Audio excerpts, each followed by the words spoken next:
Manchester United can challenge for the Premier League title this season. As always, let me know in the comment section down below whether you agree with that statement. And while you're down there, make sure you subscribe on my road to 2,000 subscribers. So why do I believe this? Well, let's start with the Premier League table. Because around 17 to 18 matches have gone and Manchester United find themselves in 4th position. Now, I'm going to go as far as saying that there's only 4 teams that have been semi-consistent in the Premier League this season. That has been Arsenal, Man City, Newcastle, Man United. I think those 4 teams actually deserve to be somewhat in a decent position in the Premier League table, with other sides like Tottenham, Chelsea, Liverpool, for example, underachieving for what we expected to be decent looking sides. United lost their first 2 games in horrific fashion. Brighton at home and Brentford away. I remember it like it was yesterday. It was meltdown on Twitter and everyone was going, oh, Ten Hag's just arrived and he's in a horrible job. He's not going to last long. He was probably top of like the sacking managers in terms of with the bookies. But boy, has it turned it around. If we take those 2 games out of the equation, let's look at United. Since then, 11 wins, 2 draws, 2 losses. That is literally brilliant form. That can compete with Man City and Arsenal even to an extent. They're only 4 points off Man City, who are 5 points off Arsenal. If Man City are further from Arsenal than they are to Manchester United, surely that means Manchester United are within a reckoning to win this Premier League title, right? I mean, 9 points at this stage is nothing. It's barely anything. That's 3 wins, and they're right back in it. So, if we've said they're in 4th position and looking semi-consistent, why am I going further and saying they can actually win the Premier League title this season? We've already discussed about how other clubs just have not been at it whatsoever. It reminds me of the season when Leicester won the league. Man City, even though they're second, they've not looked invincible this season. They've given Arsenal numerous chances, dropping points at home to Brentford, to even Everton, who seem to be losing everywhere they go. We're looking at Liverpool, who this season, not at it for one reason or another, injuries, aging squads, they just can't seem to piece it together. Chelsea, who's normally in and around the title challenging, they just can't seem to do anything well. They're in transition with Potter. Conte with Spurs, they are just picking up results haphazardly. Sometimes they win, sometimes they lose. Only Arsenal have really broken out from the pack and look decent, and they've stolen all of their headlines. But what that means is Manchester United have flown under the radar. No one discusses Man United to win the league. And me saying this will probably annoy some of their fans because they probably like being under the radar. They're thinking, it's about time United going under the radar. We're just dealing with our business slowly, picking up results here and there, but we look like we could put in a challenge. If I shift back now to this screen right here about the Premier League table and talk about United's squad, I want to talk about why I actually believe this is a very good squad that can go far. Because there's a lot of players in this Man United squad that I think do not deserve to be there. They are not Manchester United players. Now, I'm saying this as an Arsenal fan, so I'm not even a United fan. It's from an outside view. This is what I think of United squads. The goalkeeper, David De Gea. For me, he's past his sell-by date. They should have shipped him out long ago. I know he's had over 500 appearances for the club, but he's not quite good enough. But he's still a decent keeper. He's got a mistake in him, but he's a decent keeper, let's say.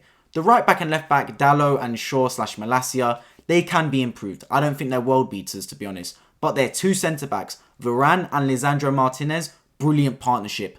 Them 2 together, they've got the experience of Varane and the young tenacity of Lisandro Martinez, who's been one of the best centre-backs in the Premier League this season.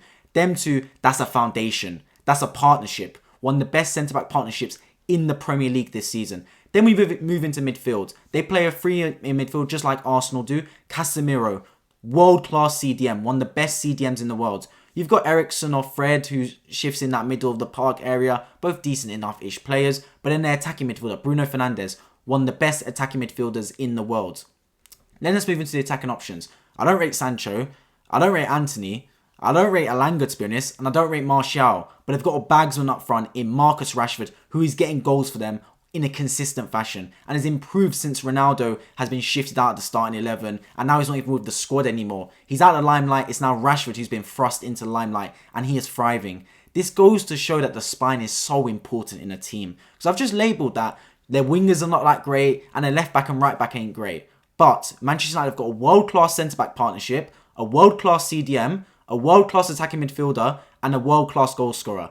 That's all you need. That is all you need in the football team and you can compete for a Premier League. Just a world-class spine of the team and the rest will fill itself out. And Manchester United have exactly that and they're getting performances on a regular basis. And that's what you want to see. The problem with Manchester United and why it's so hard to play for them and manage for them is because they're the biggest club in England. I'm saying that as an Arsenal fan, I can admit it. Manchester United is one of the hardest clubs to play for because the spotlight is on you. You have one bad performance and it's almost as if you've had 4 bad performances in a row for other teams. It's just the way it is playing for Manchester United. But this season, there's not really much talk about them. And when there was talk about them, it was about Ronaldo more than the actual team. Well, he's gone now. Manchester United aren't really mentioned. Arsenal have got all the press. People saying, oh, can Arsenal challenge? Are Arsenal going to win the league?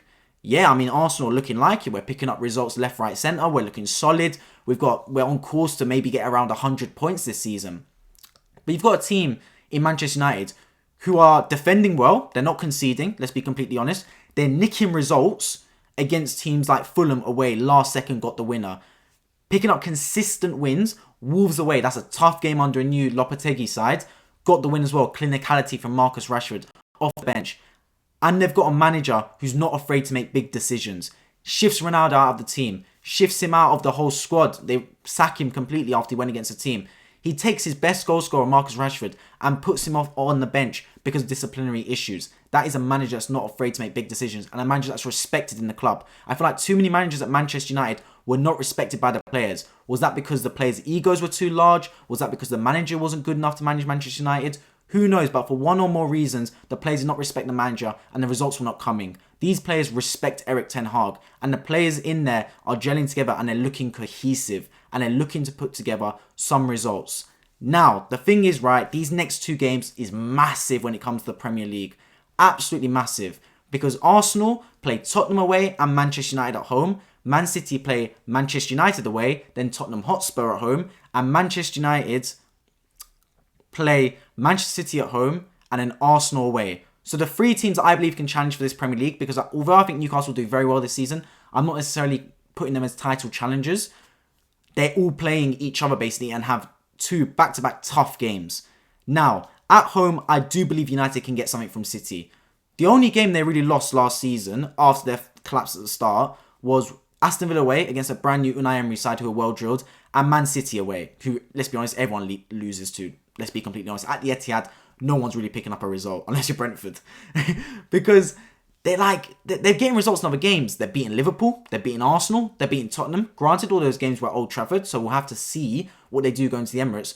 But it's a massive two games for Manchester United, Arsenal and Man City. If United can beat City at the Etihad and get a point at Arsenal, if they can beat City at home at Old Trafford and get a point at the Emirates Stadium, that would be absolutely brilliant. All their fans would take that. And then people start to think, hang on a minute, Man United actually look decent here. However, if they capitulate and lose to Man City and lose to Arsenal, I might as well delete this video because it's useless. But I'm recording it now because I honestly am seeing something interesting from Man United. They're flying completely under the radar. No one mentions them for winning the title. I think because the one surprise team for the title challenger is Arsenal, you don't really want to mention United as well. Like, the Arsenal, the surprise team itself, you can't say Arsenal surprising everyone to challenge for the title. Oh wait, and there's United as well, because they haven't been as surprising as Arsenal, if you get me. Like, everyone expected Man City, but Arsenal have just flown under the radar and are now potentially title favourites. And United have just skimmed under the radar as well. But I honestly do believe they can mount a good challenge for this title. And they've already played some tough games. They've already gone to the Etihad. They won't go there again.